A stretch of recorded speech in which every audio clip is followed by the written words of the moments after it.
Dəyərli izləyicilər, elə bir xəstəlik var ki, siz bu xəstəlikdən müalicə olunmasanız cərimələnə bilərsiniz.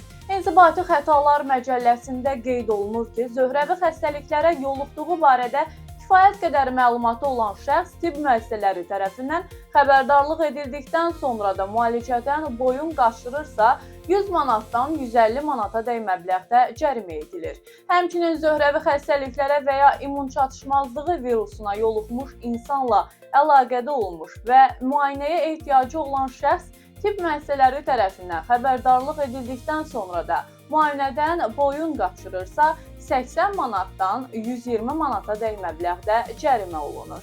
Bildirilir ki, zöhrəvi xəstəliyi olan şəxs tərəfindən yoluxma mənbəyinin, habelə onunla əlaqədə olub zöhrəvi xəstəliklərə yoluxma təhlükəsi yaradan şəxsin adının gizlədilməsinə görə 100 manatdan 200 manatadək məbləğdə cərimə nəzərdə tutulur.